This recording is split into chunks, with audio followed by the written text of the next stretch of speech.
Baik,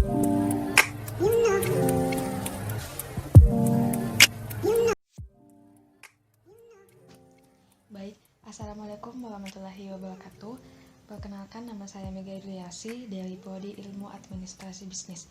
Kali ini saya berkesempatan ingin membacakan materi tentang sistem pemrosesan transaksi data untuk memenuhi tugas sistem informasi manajemen. Adapun materi yang ingin kita bahas pada kali ini yaitu bagian A, pengertian sistem pemrosesan transaksi, bagian B, komponen pemrosesan transaksi, dan bagian C, aplikasi sistem informasi. Bagian A, pengertian pemrosesan transaksi.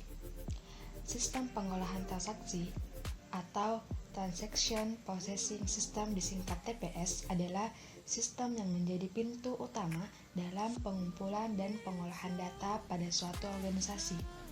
Sistem yang berinteraksi langsung dengan sumber data, misalnya pelanggan, adalah sistem pengolahan transaksi, di mana data transaksi sehari-hari yang mendukung operasional organisasi dilakukan. Tugas utama dan pertama TPS adalah mengumpulkan dan mempersiapkan data untuk keperluan sistem informasi yang lain dalam organisasi, misalnya untuk kebutuhan sistem informasi manajemen atau kebutuhan sistem informasi eksekutif. Alasan adanya sistem pemrosesan transaksi ada dua, yaitu pengumpulan data dan manipulasi data. Sistem pengolahan transaksi memiliki beberapa karakteristik, antara lain sebagai berikut. 1. Volume data yang diproses relatif sangat besar. Yang kedua, kapasitas penyimpanan data atau database tentu sangat besar. Yang ketiga, kecepatan pengolahan diperlukan sangat tinggi agar data yang banyak bisa diproses dalam waktu singkat. Yang keempat, sumber data umumnya internal dan keluarannya umumnya untuk keperluan internal. Dan yang kelima, pengolahan data biasa dilakukan periodik, harian, mingguan, bulanan, dan sebagainya. Yang keenam, orientasi data yang dikumpulkan umumnya mengacu pada data masa lalu. Yang ketujuh, masukan dan keluaran terstruktur, data diformat menurut suatu standar. Dan yang kedelapan, komputasi tidak terlalu rumit. Baik, bagian B adalah komponen pemrosesan transaksi. Yang pertama, input.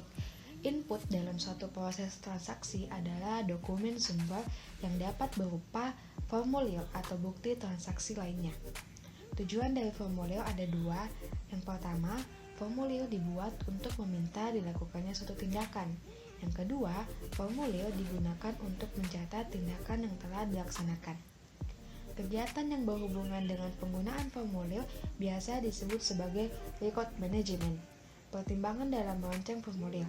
Yang pertama, menentukan kebutuhan formulir. Kedua, merencanakan formulir yang akan dibuat. Ketiga, menentukan kuantitas kebutuhan formulir. Keempat, mengawasi penggunaan formulir. Dan yang kelima, menentukan jangka waktu penyimpanan dan pemusnahan. Dan yang terakhir adalah menentukan alat untuk menyortir dan menyimpan formulir. Yang kedua, proses. Dalam sistem manual, proses di sini terdiri dari kegiatan pemasukan data transaksi ke dalam jurnal. Dalam sistem komputer, prosesnya dilakukan dengan memasukkan data ke dalam file transaksi. Jika perusahaan masih dalam skala kecil, maka dapat digunakan jurnal umum. Tapi, jika perusahaan mulai membesar dan aktivitas perusahaan bertambah, tidak dapat lagi digunakan jurnal umum.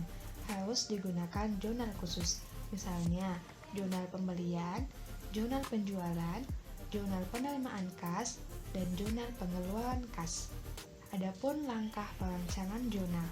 Yang pertama, identifikasi karakteristik transaksi. Yang kedua, merancang jurnal atau kolomnya berdasarkan jurnal. Yang ketiga, penyimpanan. Media penyimpanan dari transaksi secara manual adalah buku besar. Buku besar ini menyediakan ikhtisar transaksi-transaksi keuangan perusahaan. Proses pemasukan data dari jurnal ke dalam buku besar disebut posting. Untuk sistem komputer, posting ini dilakukan dengan mengupdate file master menggunakan file transaksi. Macam-macam file penyimpanan. Yang pertama master file, kedua file transaksi, ketiga file index, dan keempat file table. Dan yang keempat, keluaran. Terdapat berbagai macam jenis keluaran yang dihasilkan dari proses transaksi, antara lain laporan keuangan, laporan operasional, dokumen pengiriman, faktur, dan sebagainya. Kelebihan dan kekurangan dari komponen keluaran adalah keuntungannya adalah bahwa biasanya proses transaksi sangat cepat. Biasanya tidak memakan beberapa detik. Namun, jika ada banyak file dalam antrian, waktu yang dibutuhkan untuk memproses data mungkin mengambil panjang. Kekurangannya membutuhkan biaya yang besar.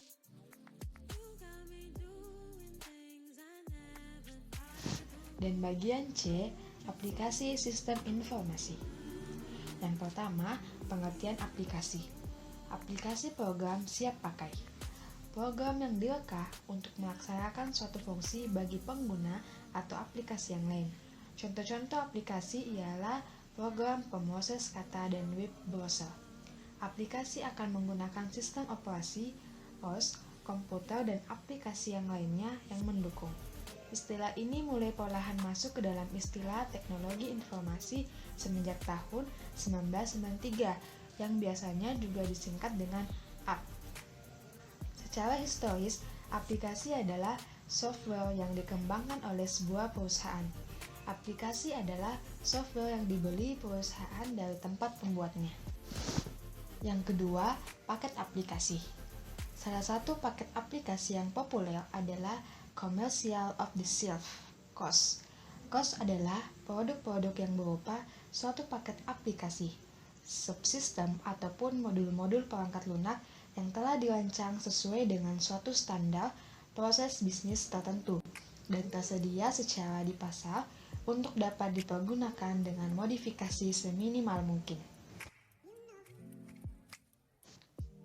Jika semula upaya penggunaan teknologi informasi selalu identik dengan pengembangan aplikasi dari awal yang tentunya membutuhkan waktu, saat ini konsumen cenderung untuk memilih menggunakan aplikasi-aplikasi yang telah tersedia di pasaran yang sesuai dengan kebutuhannya.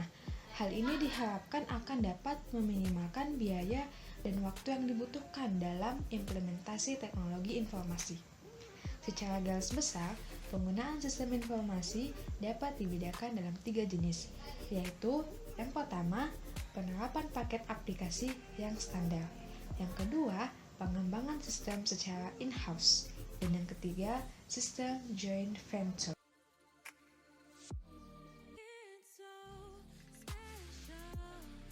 Adapun perbandingan antara penggunaan paket standar aplikasi dan pengembangan sistem secara in-house.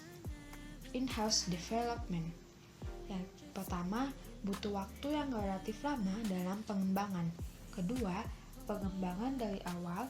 Ketiga, spesifik hanya untuk industri tersebut. Keempat, biasanya dokumentasi tidak tersedia.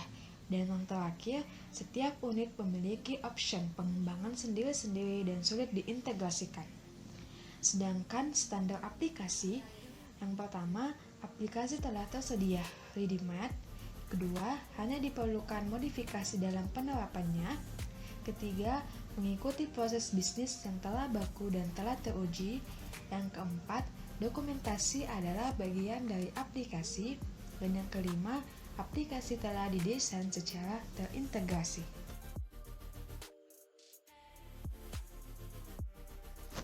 Selanjutnya bagian 3, jenis-jenis aplikasi. Bagian A, paket WP. Paket WP adalah perangkat lunak yang membuat komputer dan alat cetak dapat melakukan pekerjaan seperti yang dikerjakan oleh mesin ketik dengan berbagai kelebihannya. Yang kedua, spreadsheet elektronik adalah sejenis paket aplikasi yang pertama didesain dan dilaksanakan pada mikrokomputer yang kemudian diadaptasi sehingga menjadi terkenal dan berguna bagi mikrokomputer dan mainframe. Bagian C, paket file manager dan database Berbeda dengan program spreadsheet, paket file manager dan database mulanya digunakan pada mainframe sebelum kemudian dikembangkan pada mini komputer.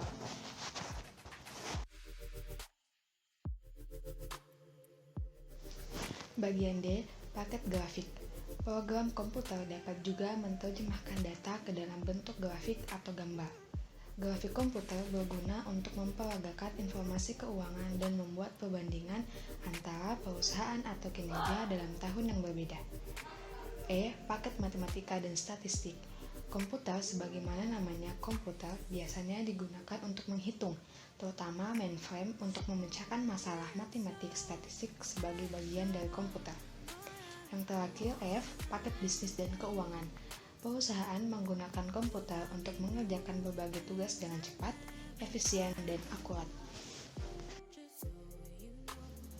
Baik, itulah tadi materi tentang sistem pemrosesan transaksi data.